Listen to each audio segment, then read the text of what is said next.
लखीमपुर हिंसा को लगभग एक हफ्ते हो गए हैं। मामले में मुख्य आरोपी केंद्रीय मंत्री के बेटे आशीष मिश्रा उर्फ मोनू मिश्रा अब तक आजाद घूम रहा है।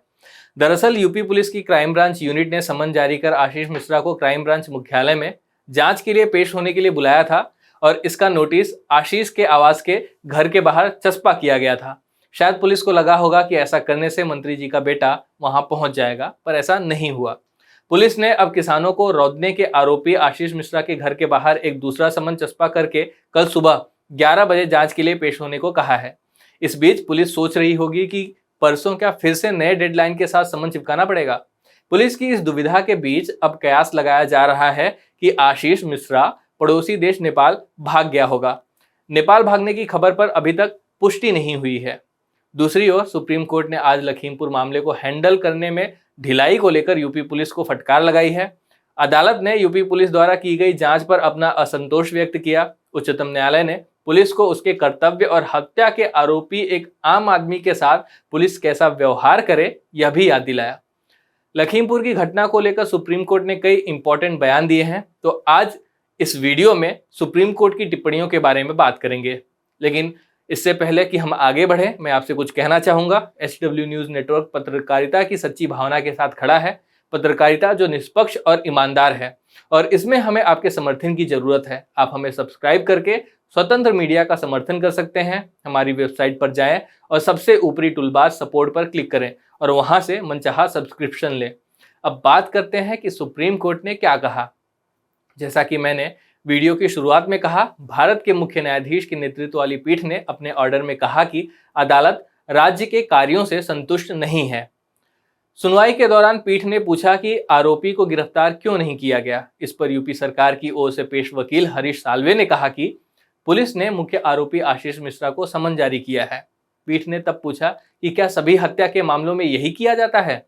मुख्य न्यायाधीश ने साल्वे से कहा, हमारा मत है कि जहां 302 यानी हत्या का आरोप है वहां गंभीर मामला है और आरोपी के साथ वैसा ही व्यवहार होना चाहिए जैसा बाकी केसों में आरोपी के साथ होता है।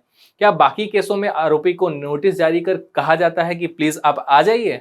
पीठ ने कहा कि यह 8 लोगों की निर्मम हत्या का मामला है और ऐसे में पुलिस आमतौर पर आरोपी को तुरंत गिरफ्तार कर लेती है। पीठ ने यह भी बताया कि प्रत्यक्षदर्शियों के बयान भी स्पष्ट हैं। पीठ ने मौखिक रूप से कहा कि जो भी शामिल है उसके खिलाफ कानून को अपना काम करना चाहिए। साल्वे ने जवाब दिया कि पुलिस ने कहा है कि पोस्टमार्टम रिपोर्ट में कोई गोली की घाव नहीं थे, इसलिए सीआरपीसी की धारा 160 के तहत पहले नोटिस जारी किया गया है। इसका जवाब देते हुए सीजेआई ने कहा कि आरोपियों के साथ इस तरह के व्यवहार का यह कारण नहीं हो सकता है। हम भी इसी बात को पिछले कुछ दिनों से अपने वीडियोस के जरिए उठा रहे हैं। चश्मदीदों ने बताया है कि आशीष मिश्रा मौके पर मौजूद थे। एफआईआर में उनके नाम का उल्लेख है और कहा गया है कि यह एक पूर्व नियोजित साजिश थी। कानून द्वारा निर्धारित प्रक्रिया के अनुसार मुख्य आरोपी को तत्काल गिरफ्तार किया जाना चाहिए था। इसके बजाय वह टीवी चैनलों को इंटरव्यू दे रहे थे। अब पुलिस उसका पता नहीं लगा पा रही है। पीठ ने विशेष जांच दल की संरचना पर भी असंतोष व्यक्त करते हुए कहा कि सभी व्यक्ति स्थानीय अधिकारी हैं। पीठ ने यह भी पूछा कि क्या राज्य इस मामले को सीबीआई को सौंपने पर विचार कर रहा है। जवाब में साल्वे ने कहा कि यह अदालत ही तय करेगी कि मामला सीबीआई को ट्रांसफर किया जाएगा या नहीं। इस बीच उन्होंने कहा कि राज्य इस मामले में कदम उठाएगा। एक पॉइंट पर सीजेआई ने यह भी टिप्पणी की कि सीबीआई भी कोई समाधान नहीं है। उन्होंने कहा, सीबीआई उन कारणों से समाधान नहीं है जिन्हें आप बेहतर जानते हैं। बेहतर होगा कि आप किसी अन्य तरीके का पता लगाएं। हम छुट्टी के तुरंत बाद इस मामले में फिर सुनवाई करेंगे। अब अदालत ने यह क्यों कहा कि सीबीआई समाधान नहीं हो सकता, खासकर जब याचिका में सीबीआई जांच की मांग की गई हो।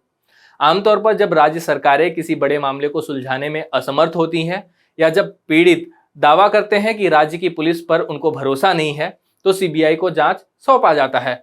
हालांकि यह मामला थोड़ा पेचीदा है। आशीष मिश्रा के पिता अजय मिश्रा केंद्रीय मंत्री हैं और वह केंद्रीय गृह राज्य मंत्री हैं।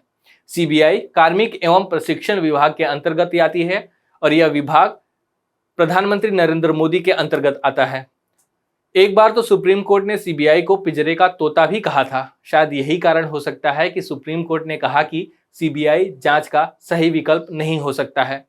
साल्वे ने तब पीठ को आश्वासन दिया कि संतोषजनक कदम उठाए जाएंगे और एक वैकल्पिक एजेंसी द्वारा जांच कराई जाएगी। इस पर संज्ञान लेते हुए पीठ ने आगे कोई टिप्पणी किए बिना मामले को 20 अक्टूबर तक के लिए स्थगित कर दिया। पीठ ने आदेश में यह भी दर्ज किया है कि वरिष्ठ अधिवक्ता साल्वे ने आश्वासन दिया है कि वह राज्य पुलिस के उच्च अधिकारियों से इस मामले में साक्ष्य और सामग्री को संरक्षित करने के लिए आवश्यक कार्रवाई करने के लिए बोलेंगे। कोर्ट ने कल उत्तर प्रदेश सरकार को लखीमपुर खीरी हिंसा की जांच के संबंध में आज तक स्थिति रिपोर्ट दाखिल करने का निर्देश दिया था।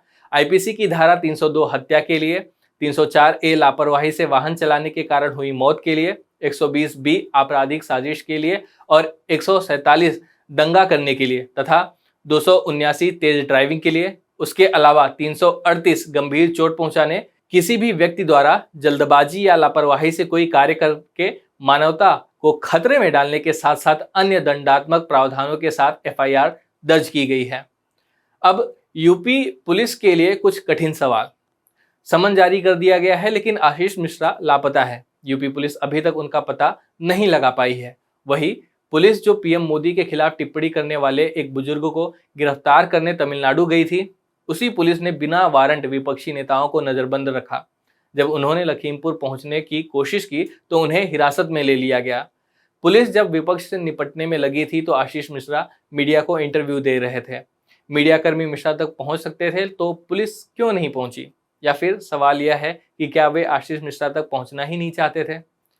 क्या यह आश्चर्य की बात नहीं है कि पुलिस ने एफआईआर दर्ज की और प्रियंका गांधी को 72 घंटे से अधिक समय तक जेल में रखा, जब आशीष मिश्रा खुलेआम घूम रहे थे और इंटरव्यू दे रहे थे।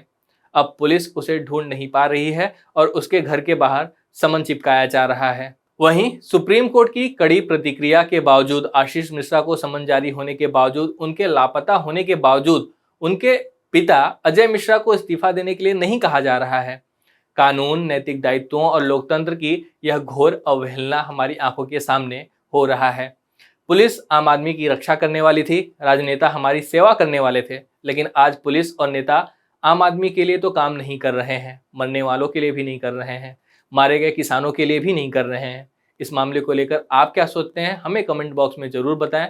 धन्यवाद।